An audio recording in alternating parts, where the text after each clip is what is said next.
Shalom, friends.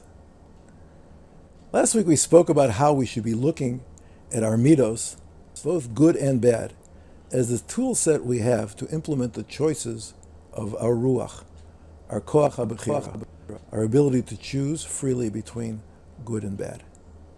But we know that this can't be the whole picture. Surely, we aren't doomed to be as imperfect as our present state of midos would dictate. So how do we approach change, maintaining our simcha and self-esteem? Let's try to define simcha.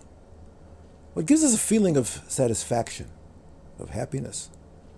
Let's try the following formulation. We feel good about ourselves when we experience authentic self-expression. Since we really are our ruach, when the ruach reigns supreme and manages to overcome instinct, we are expressing what we truly are. When we say to our nefesh, our tool set, this time I'm going to squeeze a little bit more performance out of you than comes naturally. And we win. We sense that we have won a battle. When the opposite happens, we feel empty and defeated. But when we think about it, this just leads us back to our original dilemma. If the only way to feel simcha is by defeating our midos, how can we feel comfortable with them in the first place? Let's examine the question a little bit more carefully. People commonly relate to their midos in one of the following ways. We could pretend that we have no weaknesses, with the result that we attempt to jump far beyond our abilities. The usual result is a resounding crash. Or to say it another way, we could imagine that by ignoring these weaknesses, we will be free to serve Hashem just with our ruach and neshama, daven with dveikus, learn with full concentration, and the midos, we'll leave them behind. But midos don't just go away. What happens is that they fester beneath the surface, waiting for an excuse or a stimulus that will just make them break out, and then, literally, anything could break loose. A third possibility is we can fight our midos and hope to break their backs. But I think most of us will agree that this system has little chance for long-term success. So how do we do this? To answer, we have to go a step deeper. We shouldn't be looking at our nefesh, our midos, as an enemy or an antagonist.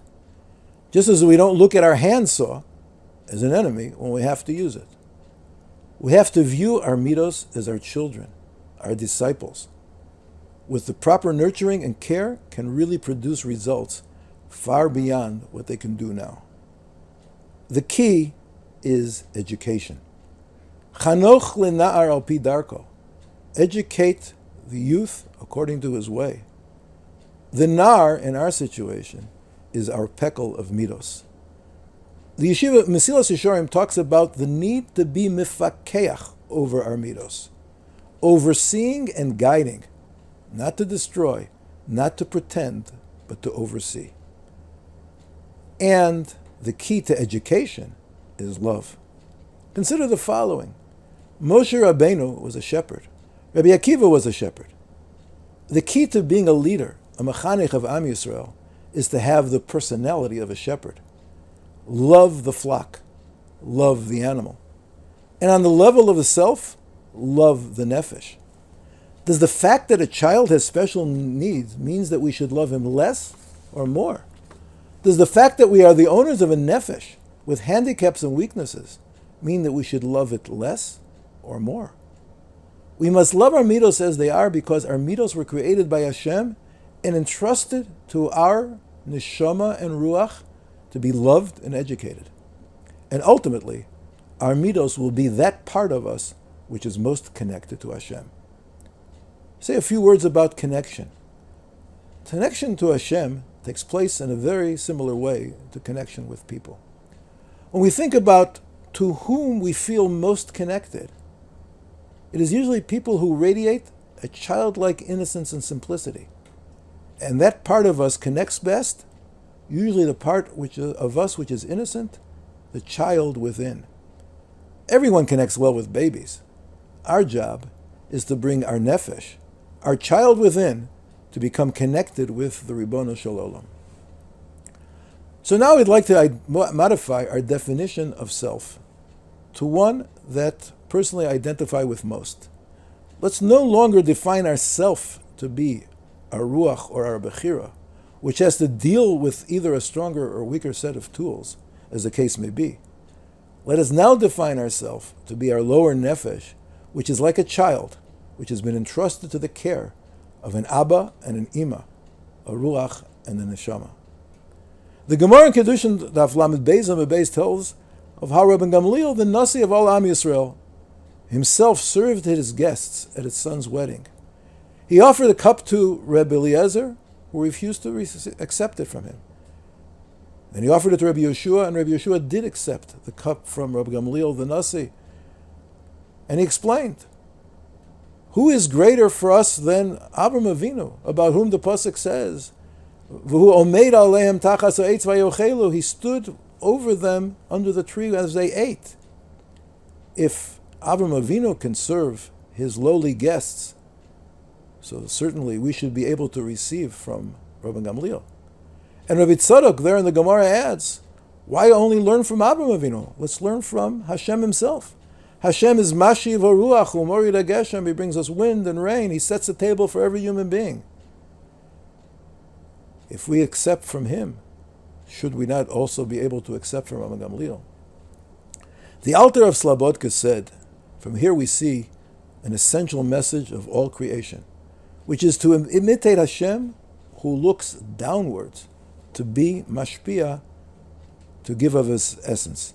So too we must always be looking downwards to the people who need us, to whom we have something to offer. And within ourselves, we should be looking downwards towards our lower nefesh. Looking upwards towards the world of the spiritual can only be justified if its purpose is to bring everything down to the world of the nefesh, to the world of lemaaseh. Our self, like a child, needs love and warmth. A smile is much more effective than a scowl. A pat on the head of encouragement, much better than coercion. Coercion. The great Musar personality, Rav Dessler, told of how when he was a young man learning at the Talmud Torah of Kelm, he boarded with relatives. And true to the tenets of Kelm Musar, every day for years, he received a bowl of unflavored rice as his main meal of the day. He writes that for some reason after that, he had a strong antipathy to rice. And just as we understand that the way to get our children to love going to shul is not through coercion, but by introducing them to it gradually and by making it a pleasant and enjoyable experience, that's the way we have to bring our nefesh into the orbit of Avodas Hashem. We don't ignore or break our difficult children. We embrace them with love, and eventually they will come around. We don't ignore or break our difficult midos.